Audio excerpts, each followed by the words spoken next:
Hai, Assalamualaikum. Salam sahabat YouTube. Okey, hari ini saya akan uh, menceritakan tentang kisah dua orang pekebun dalam surah Al-Kahfi. Seperti mana yang saya janjikan dalam video saya yang lepas. Kan, siapakah sebenarnya dua orang pekebun dalam surah Al-Kahfi? Tapi sebelum tu, kan, saya nak ulang kaji sikit, kan, tentang hikmah Al-Quran ni diturunkan. Jadi ni perkara asas lah, kan, perkara asas, kan. Kalau orang belajar apa ni, sekolah kamu rakyat, kafar apa semua tu, dia orang akan tahulah, kan. Jadi antara hikmah Al-Quran ni diturunkan adalah sebagai huda, iaitu petunjuk ataupun hidayah. Dalil dia ada dalam surah Al-Baqarah ayat 2. Itu salah satunya lah. Kemudian Al-Quran ni juga diturunkan sebagai musyaddiq, iaitu membenarkan kitab-kitab yang terdahulu, kan. Dalil dia ada dalam surah Al-Baqarah ayat 136. Ada juga dalam surah Yunus ayat 94. Ada juga dalam surah Yusuf ayat 111. Dan ada juga dalam surah Al-Ma'idah ayat 48. Dan Al-Quran ni juga diturunkan sebagai syifa. Dalil dia ada dalam surah Yunus ayat 57 kalau tak silap saya, kan. Dan ada lagi lah ayat-ayat yang lain, kan. Dan Al-Quran ni juga diturunkan sebagai Al-Furqan. Al-Furqan ni adalah untuk membezakan yang mana hak dan batil lah. Dalam Al-Quran ni ada satu surah yang bernama Al-Furqan, kan. Jadi kita dah tahu hikmah diturunkan Al-Quran ni, kan. Jadi kita tengok sifat-sifat dia. Jadi Al-Quran ni tidak ada percanggahan dalam ayat-ayat dia, kan. Seperti mana yang dinyatakan dalam surah An-Nisa ayat 82. Dan Al-Quran ni juga terdiri daripada ayat yang terang dan jelas, dan ayat yang terang dan jelas ni ayat mukammat lah, kan. Dan juga ayat mutasyabihat, kan. Seperti mana yang diterangkan dalam surah Al-Imran ayat 7, kan. Jadinya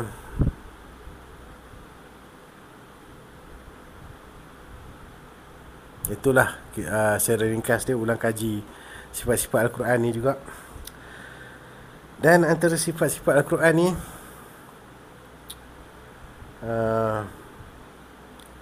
dia adalah satu mukjizat, yang mana mukjizat dia ni dia membuktikan yang dia datang daripada sumber yang sama, kan.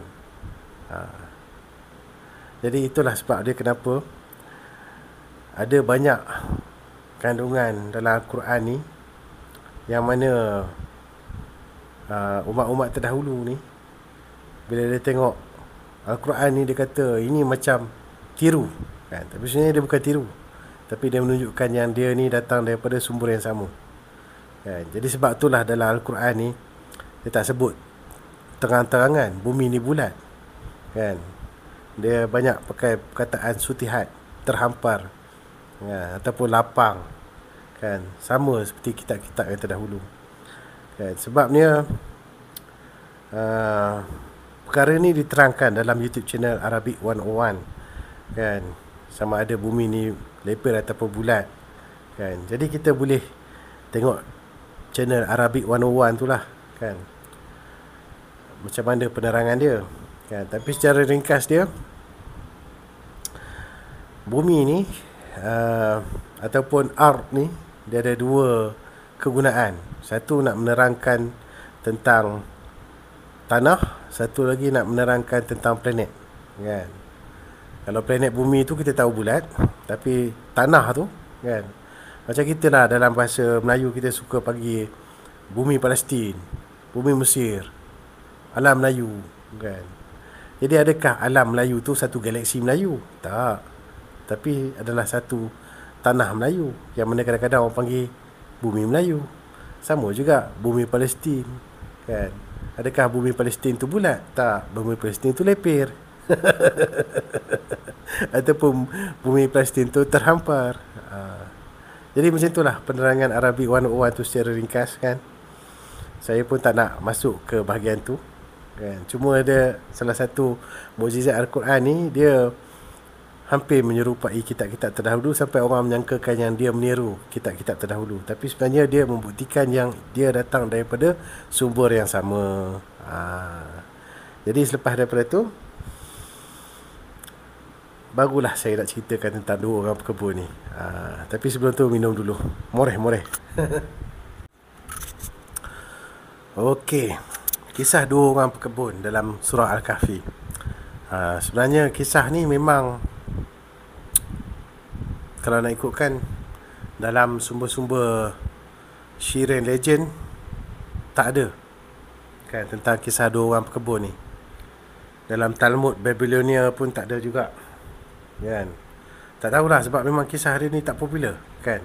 Macam cerita Alexander and the Fountain of Life tu, yang mana cerita jadi Maul Hayah Nabi Khidir dengan Zulkarnain tu, kan, yang rupa-rupanya adalah cerita perjalanan Nabi Musa mencari Nabi Khidir yang diterangkan dalam surah Al-Kahfi tu.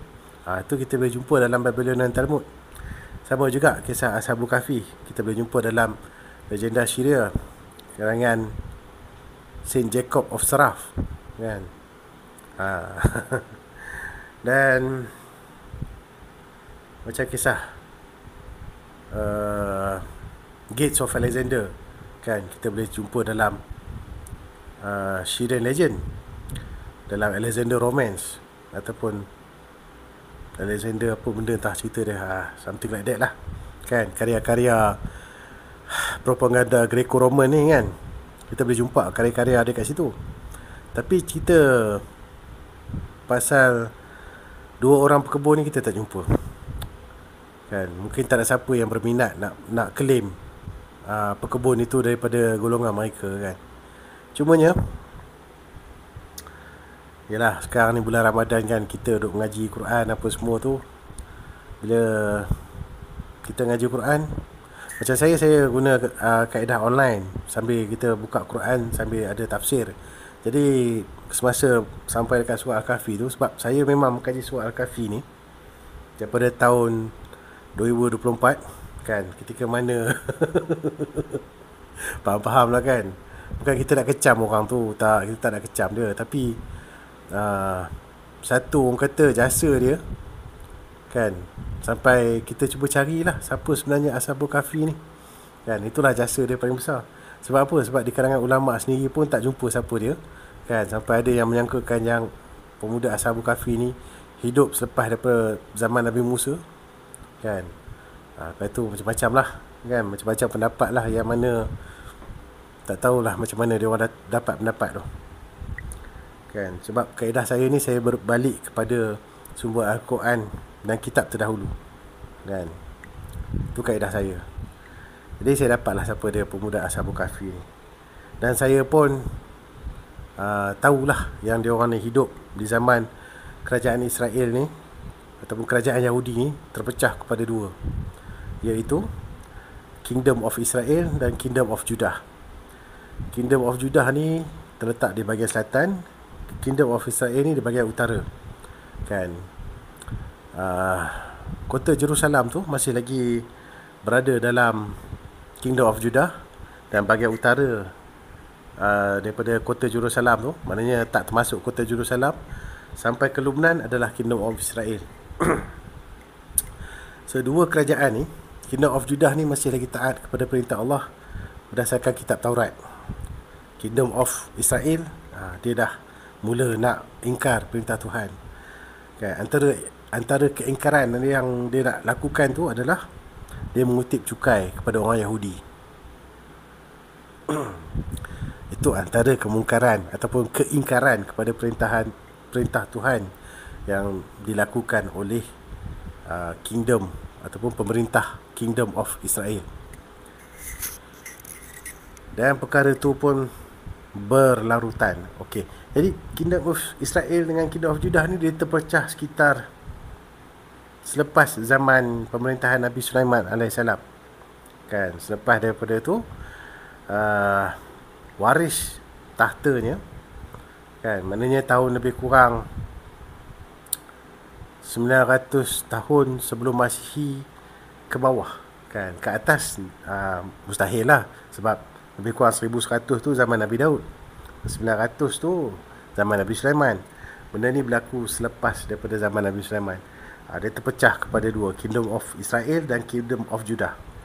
So Kingdom of Israel ni dia mula ingkar perintah Tuhan, kan. Antara dia punya keingkaran itu adalah nak mengutik cukai ke atas orang Yahudi, yang mana dilarang oleh Allah Subhanahu Taala. Itu antara kemungkaran dia, dan antara keingkaran dia tu sehingga membawa kepada perbuatan nak mensyirikkan Allah. Perkara ini berlaku pada zaman pemerintahan Raja Ahab pada sekitar 850 tahun sebelum Masihi, kan. Jadi di sinilah bermulanya kisah Ashabul Kahfi, yang mana 7 orang pemuda tu melarikan diri daripada kekejaman Raja Ahab ni, melarikan diri ke aman Jordan, kan, yang terletak di sebelah timur Kingdom of Israel. Dan gua Ar-Rakim di aman Jordan tu adalah gua yang menepati ciri-ciri seperti yang ada dalam surah Al-Kahfi. Jadi kita berbalik kepada cerita Kingdom of Israel dan Kingdom of Judah ni. Dalam Al-Quran dia mengatakan pekebun yang mempunyai tanah yang subur ni, kan, dalam tanah dia tu ada satu sungai yang mengalir, kan. Tanah dia subur, ada satu sungai yang mengalir, tak seperti kebun yang satu lagi, kan. Tapi tuan kebun yang satu lagi ni dia patuh kepada perintah Allah, kan, dan dia menasihati, kan, tuan kebun yang tanah subur tadi tu, kan, supaya kembalilah, kan, kepada, orang kata, kembalilah ke jalan yang lurus lah, kan, kembalilah kepada Allah, kan. Tapi dia tak mau, dia menyangkakan yang rezeki dia ni akan berterusan, dan sekiranya kalau kiamat pun berlaku, kan, dan dia dibangkitkan balik, kan, dia akan diberikan tanah yang sama juga. Macam mana lah cerita dia macam tu lah lebih kurang, kan. Jadinya sampailah, orang kata, tanah dia tu dihancurkan oleh Allah Ta'ala. Pada ketika tu barulah dia menyesal. Dia membalik-balikkan tangan dia sambil berkata, kan, aku menyesal menyekutukan Tuhanku dengan sesuatu. Macam itulah dalam surah Al-Kahfi tu, kan. Jadi inilah pada peringkat ni lah di mana yang dia mengatakan yang dia menyesal sebab menyekutukan Tuhan ni. Pada ketika inilah saya merasakan yang sebenarnya kisah kebun ni merujuk kepada kisah dua orang kata kerajaan, kan. Satu kerajaan Kingdom of Israel dan satu lagi kerajaan Kingdom of Judah. Kingdom of Judah ni adalah kingdom yang taat kepada perintah Allah, kan, melalui hukum Taurat. Yang Kingdom of Israel ni lah mula ingkar. Dan berdasarkan keadaan geografi dia, kan, Kingdom of Israel ni ada sungai, ada satu sungai utama yang mengalir di dalam Kingdom of Israel, iaitu sungai Jordan. Memanglah dekat Kingdom of Judah tu pun ada sungai lain, kan, tapi sungai tu tak signifikan lah, kan. Macam orang kata sungai yang sekadar membekalkan sumber kehidupan lah, tak adalah sampai sungai yang betul-betul besar sampai boleh membekalkan sumber untuk pertanian yang skala besar, kan. So itu berdasarkan keadaan geografi dia dan berdasarkan keadaan yang mana dikatakan tuan kebun tu telah menyekutukan Tuhan dengan sesuatu tu, kan. Pada ketika inilah saya rasa dia macam Kalau dia berlaku pada zaman orang Yahudi, dia berlaku pada zaman orang Yahudi mula menyembah berhala, yang mana benda tu berlaku ketika zaman Nabi Elias, yang mana sama dengan zaman Raja Ahab, yang mana Raja Ahab ni adalah raja orang Yahudi dekat Kingdom of Israel, yang mula menyembah berhala. Jadi kita dengar apa kata ChatGPT berkenaan dengan latar belakang geografi orang kata sejarah Kingdom of Israel. Okey, ni hasil carian daripada ChatGPT berkenaan dengan soalan saya, adakah Kingdom of Israel tanahnya lebih subur daripada Kingdom of Judah? Jadi kita dengar jawapan dia. Ya, secara umum Kingdom of Israel memiliki tanah yang lebih subur dibandingkan dengan Kingdom of Judah, kerajaan Yehuda. Faktor kesuburan tanah. 1. Kingdom of Israel Utara terletak di daerah yang lebih hijau dan subur, terutama di lembah Jezreel, Galilea, dan Samaria. Mempunyai curah hujan yang lebih tinggi dibandingkan wilayah selatan. Memiliki tanah pertanian yang lebih luas dan subur, cocok untuk menanam gandum, zaitun, anggur, dan buah-buahan lainnya. Dekat dengan rute perdagangan besar yang meningkatkan ekonomi dan kemakmuran. 2. Kingdom of Judah Selatan. Sebagian besar wilayahnya lebih berbukit, berbatu, dan kering, terutama di sekitar Yerusalem, Hebron, dan Negev. Bergantung pada sistem pertanian yang lebih sulit karena tanahnya kurang subur. Curah hujan lebih rendah dibandingkan kerajaan Israel. Lebih bergantung pada peternakan dan kebun zaitun. Kesimpulan, secara geografis dan pertanian, Kingdom of Israel lebih subur daripada Kingdom of Judah. Namun, meskipun lebih miskin secara sumber daya alam, Kingdom of Judah lebih stabil secara politik dan keagamaan karena Yerusalem dan Bait Suci berada di sana, yang menjadi pusat keagamaan bangsa Israel.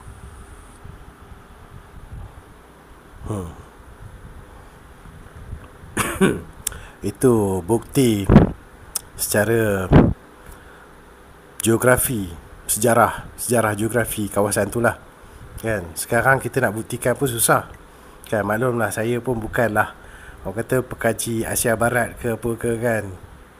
Saya ni tukang kebun je, kan. Tak ada ijazah apa pun, kan. Kelulusan agama pun sekolah agama rakyat je.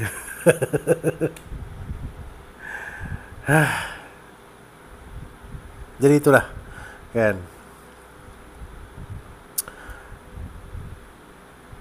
Jadi bila kita faham dalam surah Al-Kahfi ni, kan, sebenarnya dia menceritakan tentang kejadian yang benar-benar berlaku, kan, yang mana untuk kita ambil ibrah ataupun mengambil teladan lah, kan. Kalau kita tak tahu siapa pun tak apa, tak ada apa masalah sebenarnya, kan. Cuma janganlah kita mengandai-ngandaikan benda yang tambahan-tambahan yang akhirnya tambah menyesatkan orang lagi, kan. Jadi mari kita sama-sama susun balik cerita dalam surah Al-Kahfi ni. Dalam surah Al-Kahfi ni dia ada 4 kisah. Kisah yang pertama adalah kisah Ashabul Kahfi, 7 orang pemuda, kan, yang tidur selama 300 tahun. Kisah yang kedua adalah kisah 2 orang pekebun ataupun 2 orang tuan tanah ataupun 2 kerajaan. Tak tahulah, sebab saya pun tak tahu juga tafsiran bahasa Arab ni, kan. Saya bukan ustaz.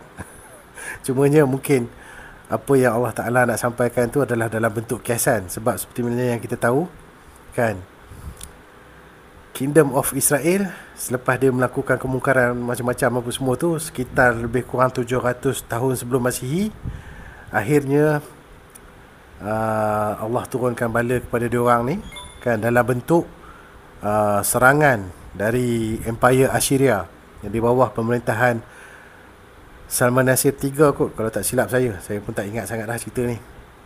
So Kingdom of Israel musnah, semusnah-musnahnya dalam serangan tu. Tapi Kingdom of Judah terselamat, sehinggalah pada lebih kurang 592 ataupun 600 tahun sebelum Masihi. Saya tak ingat sangat lah, kan. Sebab saya, macam saya cakap tadi lah, saya bukanlah seorang pengkaji sejarah profesional, saya tukang kebun je.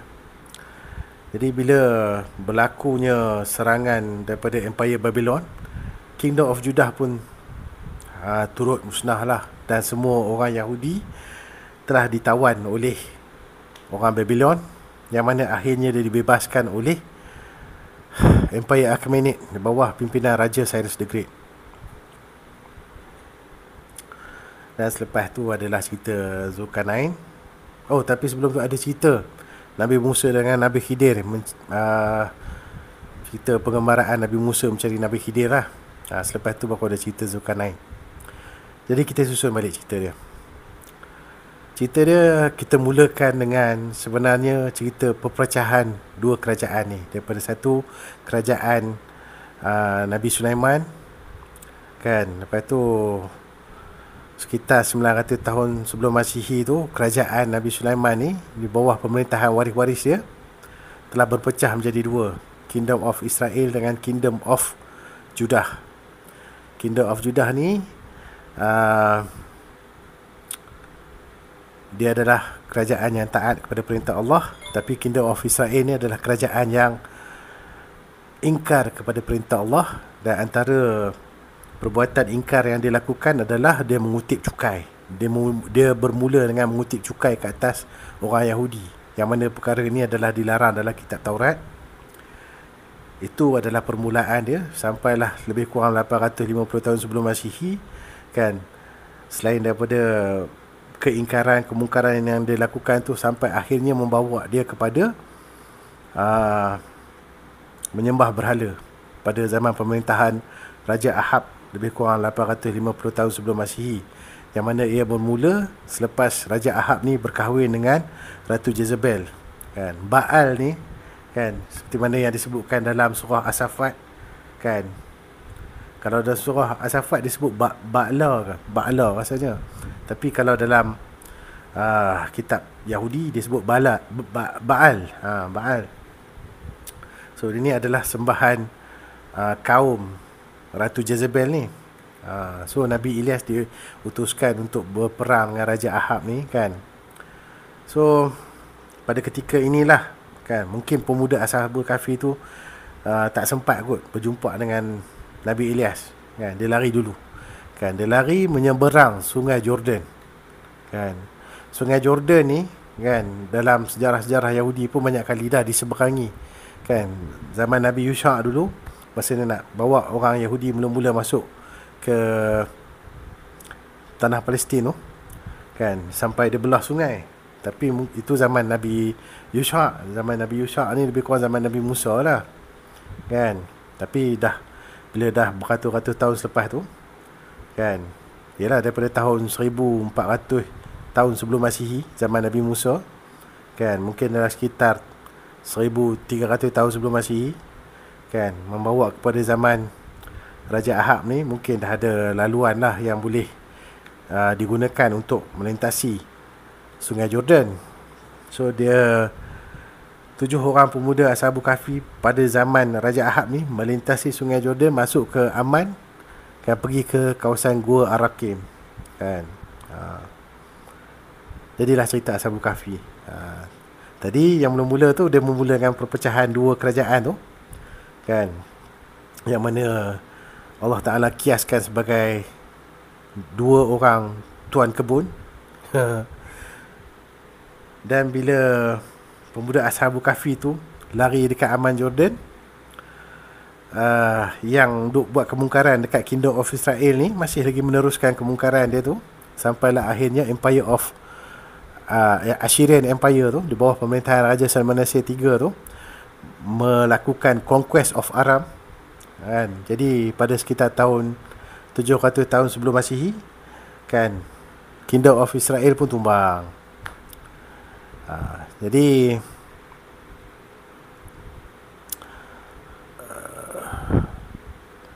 itu habislah kot kisah dua pekebun tu, kan. Cerita Ashabul Kahfi belum habis lagi. Itu sekitar 700 tahun sebelum Masihi. Kingdom of Judah ni masih lagi bertahan daripada serangan Kingdom of Empire Assyria.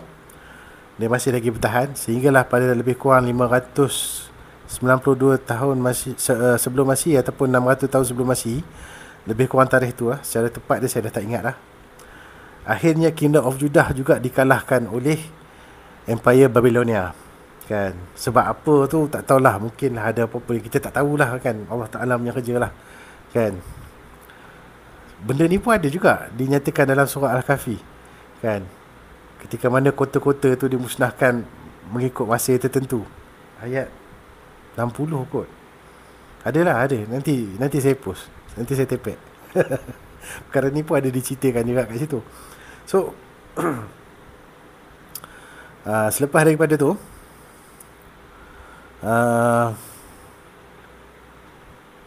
yalah, orang-orang Yahudi dibawa balik ke Babylon, kan, dijadikan hamba, tawanan, kan. Pada ketika inilah Nabi Daniel turun apa semua, kan, sampailah pada ketika 539 tahun sebelum Masihi, Empire Achaemenid di bawah pimpinan Raja Cyrus the Great membebaskan orang Yahudi dan membawa balik mereka ke kota Jerusalem dan membangunkan semula Haikal Sulaiman.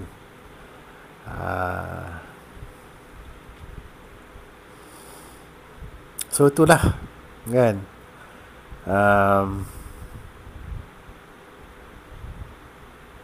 Tapi dalam surah Al-Kahfi, kan, masa diceritakan tentang Zulkarnain tu, dia tak ceritakan tentang yang Zulkarnain ni membebaskan orang Yahudi dan bawa balik mereka ke Jerusalem. Dia tak cerita. Apa yang dia cerita adalah Zulkarnain ni semasa dia mengembara ke arah barat tu, dia jumpa orang jahat, dia kalahkan. Lepas tu dia kata, aku akan hukum dia orang, dan nanti Allah Ta'ala pula akan hukum dia orang. Dan kalau dia jumpa dengan orang baik, aku akan berbuat baik pada dia orang ni, kan. So itu saja yang dicerita. Sampailah pada pengembaraan dia pergi ke arah utara, barulah dia membina tembok daripada besi dan tembaga, yang mana dia membina tembok daripada besi dan tembaga tu, kan, tanpa mengambil upah daripada orang yang minta pertolongan dia tu, kan. Dan perkara tanpa mengambil upah ni adalah sama seperti mana Raja Cyrus ketika membantu orang Israel membina semula kota Jerusalem, membina semula Haikal Sulaiman, kan, sama. Raja Cyrus kata, aku tak ambil upah.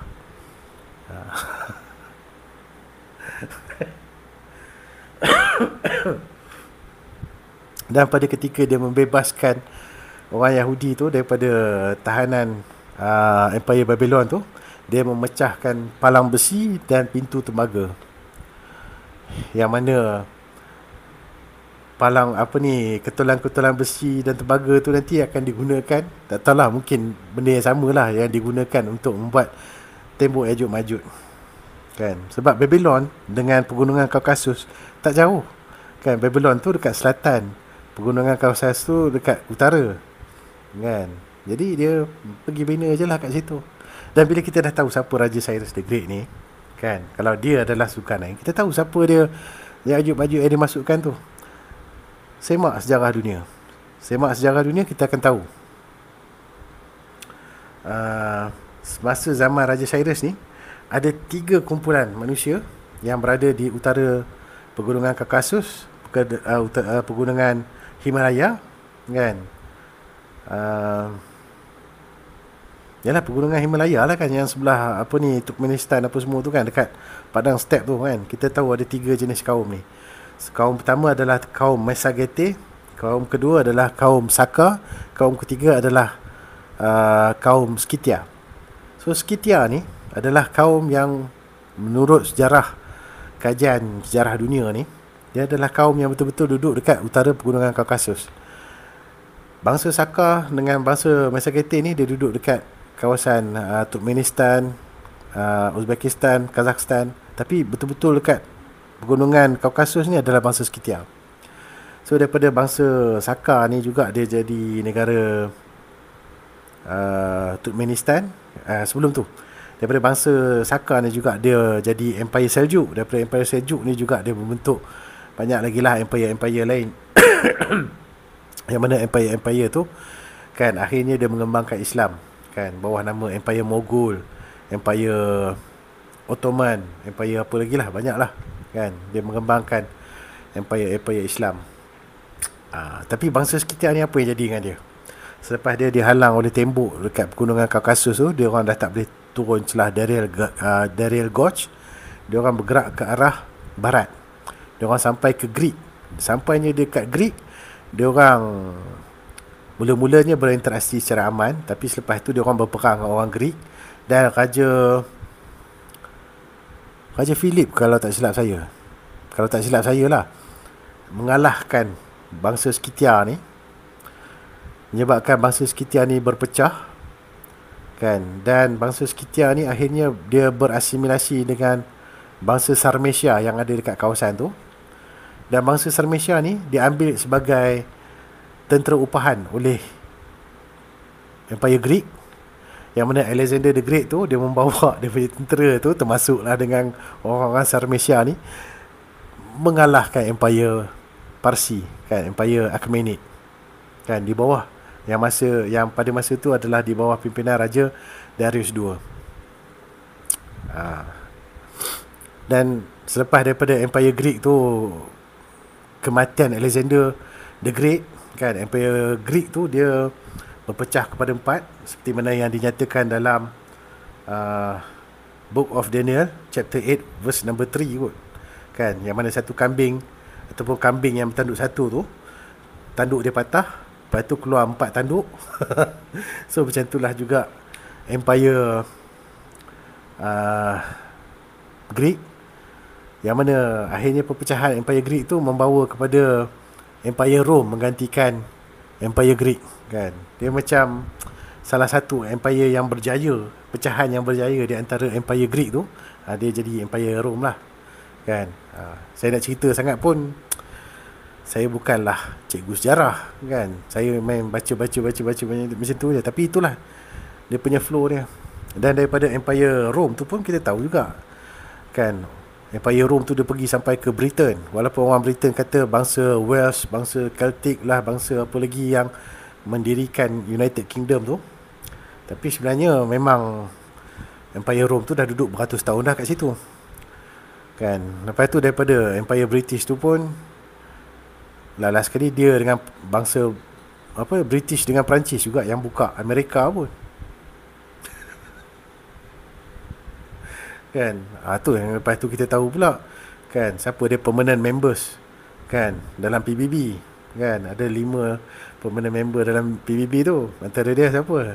Amerika, British, Perancis kan, Rusia, China, permanent members PBB. 3 daripada tu kita tahu dah kan. Adalah suku sakat sepapat bangsa Scythia ni kan. Tak apalah tu, biarlah tu kan. Benda belum jadi, bila dah jadi baru tergadah. Gitulah. Dan cerita tentang pengembaraan Nabi Musa mencari Nabi Khidir tu, sebenarnya benda ni kalau kita kembali kepada asbabun nuzul surah Al-Kahfi tu, pertanyaan pendeta Yahudi tu adalah ceritakan tentang pengembara yang hebat. Bila dia ceritakan tentang pengembara yang hebat, orang Yahudi dah kenal siapa Alexander the Great kan. Dia dah kenal dah siapa Zulkarnain kan.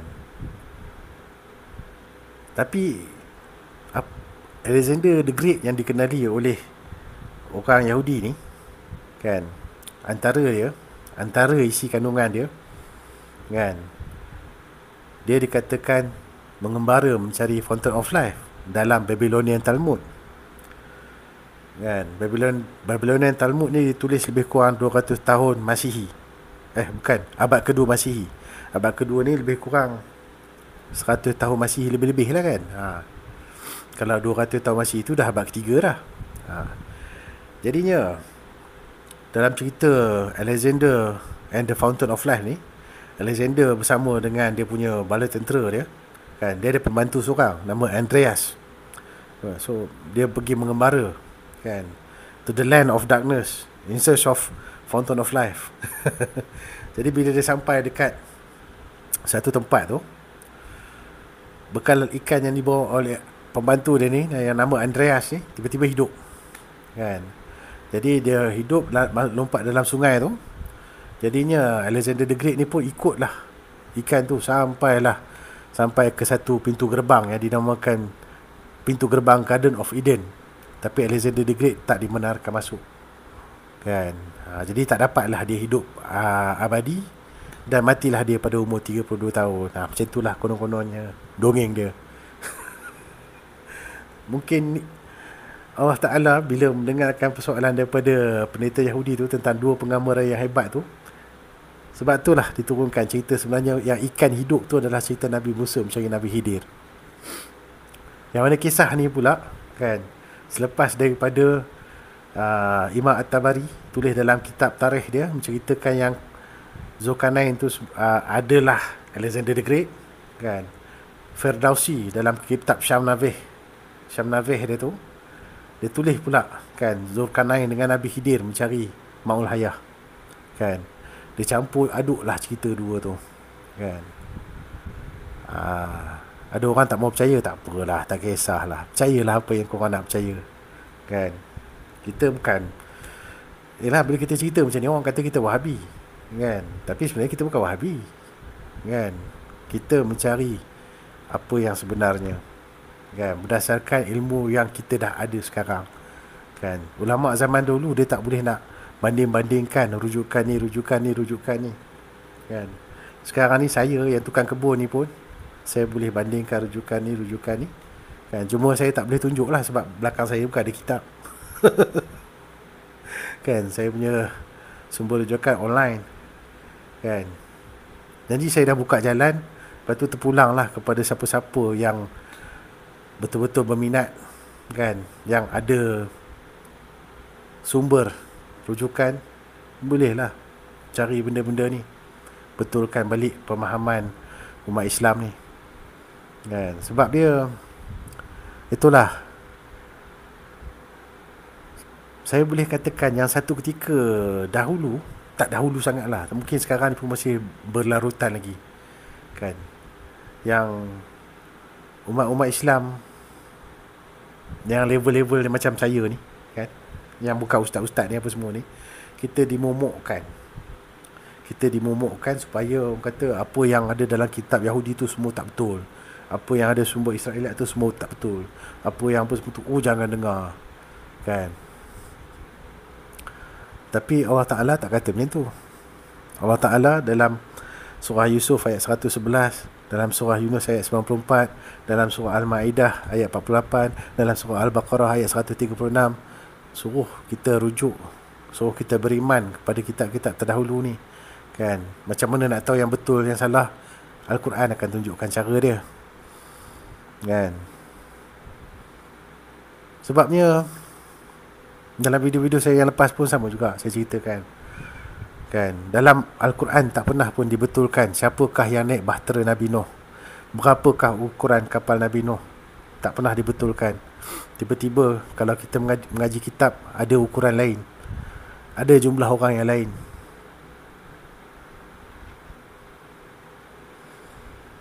Sebab apa? Sebab kalau ada yang lain, kan, Al-Quran akan beritahu lain. Contoh dia, kan, peristiwa Nabi Ibrahim nak menyembelih anak dia, sama ada Nabi Ismail ataupun Nabi Ishak.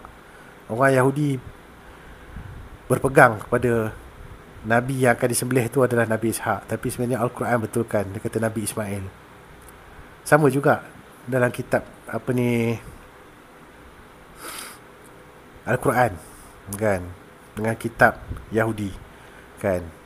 Dalam kitab Al-Quran membenarkan dalam kitab, apa yang kitab Yahudi cakap, kan. Kitab Yahudi cakap alam ni dijadikan dalam masa 6 hari, kan. Dalam Quran pun duk cakap 6 masa ataupun 6 fasa, kan. Kelainan dia di sini kadang-kadang bukan disebabkan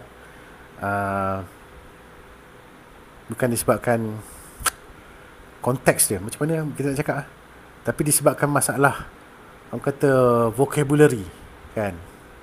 Vocabulary ni pembendaharaan kata. Mungkin orang Yahudi yang diturunkan kitab Yahudi masa tu kan, dia tak kenal apa dia masa, apa dia fasa, apa dia ribu tahun ke apa, dia tak kenal. Jadi dia bagi 6 hari nak bagi tahu benda tu dalam 6 peringkat yang berlainan kan. Sedangkan dalam Quran dia bagi tahu dalam 6 masa kan. Senang sebab mungkin orang Arab masa tu dah tahu dah, ni masa lain, ni masa lain, ni masa lain, tapi ada 6 peringkat.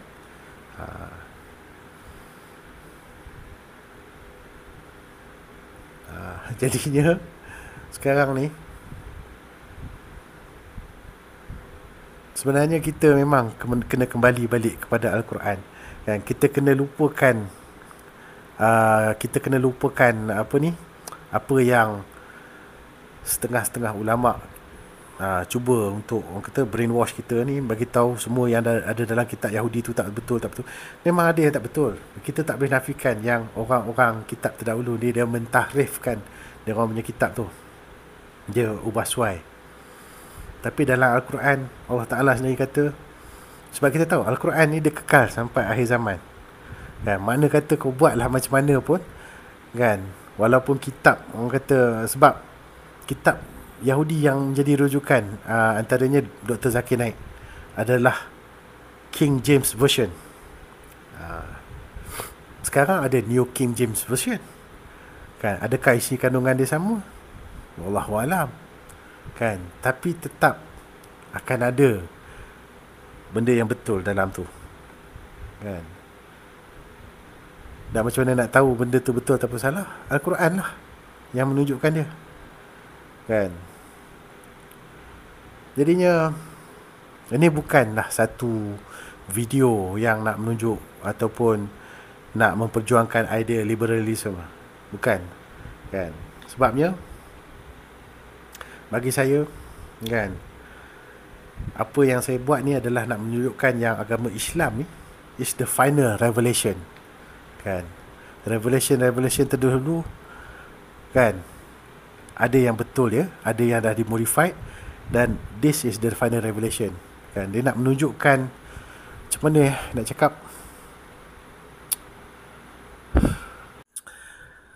secara ringkas dia kalau liberal ni dia mengangkat semua agama tu sama kan. Tapi saya ni bukan liberal, tak ada agenda liberal. Tapi apa yang saya nak buat ni adalah saya nak buktikan yang agama Islam tu adalah the final revelation kan, daripada Tuhan yang mengutuskan kitab Taurat kan. Hukum dia tak pernah berubah sampailah diutuskan kitab Al-Quran kan. Jadi siapa-siapa yang rasa dia daripada aliran agama Abrahamik tapi kitab dia kata yang sebaliknya daripada apa yang diturunkan kepada umat kaum Nabi Musa dan kepada umat kaum Nabi Muhammad SAW, jadi semaklah anda punya kepercayaan sendiri. Jadi itu je lah kot konsep saya pada kali ni kan. Banyak lagi nak cerita tapi itulah, bukan orang nak dengar pun kan. Sekian saja perkongsian saya pada kali ini. Assalamualaikum.